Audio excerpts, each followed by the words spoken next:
So, she is with the Shinzo Zen Center, and she was ordained by Reverend Shokin Weintraub in 2007 in Iowa. She is a longtime practitioner of Zen and was active in the operation of Missouri Zen Center for many years. In March 2009, she received an award from the Women's Buddhist Council in Chicago for her work with prisoners in several eastern Missouri prisons. In 2004, she co-founded Inside Dharma, an organization dedicated to assisting prisoners in practical matters, as well as supporting the practice of meditation and Buddhism. And so, of course, today she's going to be discussing prisoners and homelessness issues.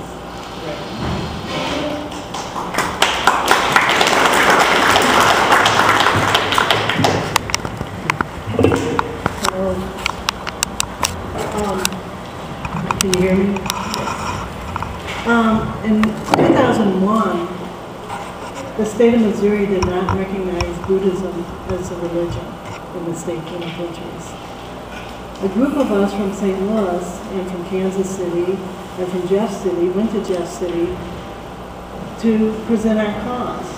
It included Dr. Yoshida, Kunshi from Maba, Dr. Konsak, Lama Chuck from Kansas City. We went to this meeting in 2001, and it took about 2 years before they would let us into the Missouri prisons.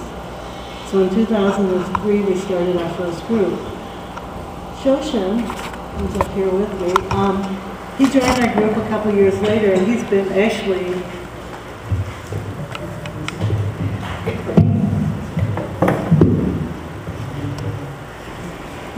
he's been the backbone for Inside Dharma from 2003 until now. I don't know what we would do without him.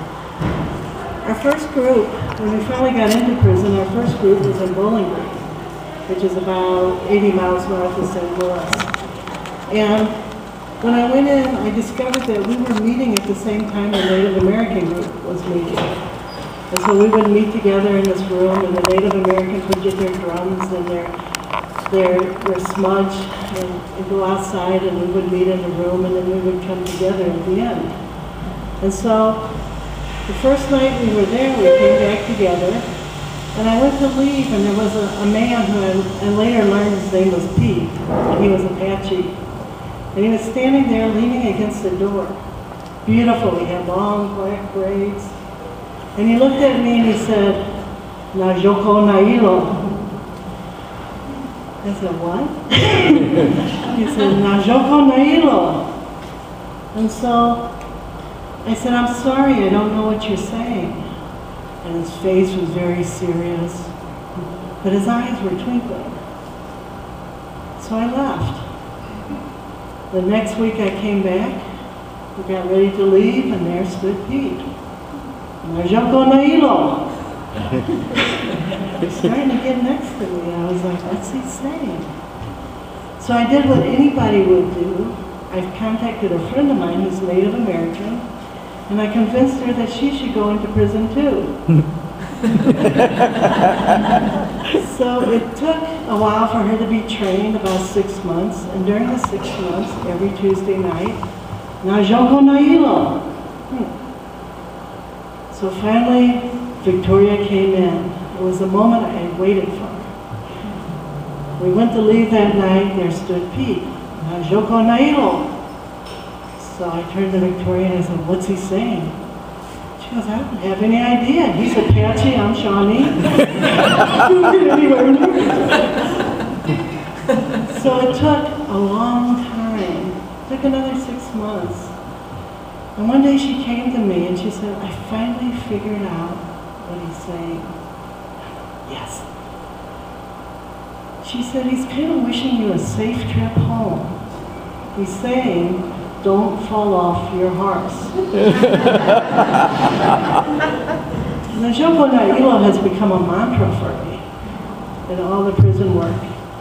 For 6.5 years, I served as a volunteer in about 5 different prisons on this side of the state. Last September, I finally got a job as a chaplain, and I'm now working in Farmington as a prison chaplain. I'm the first non-Christian chaplain in the state of Missouri. So, but with that, I'm going to let Shoshin come in.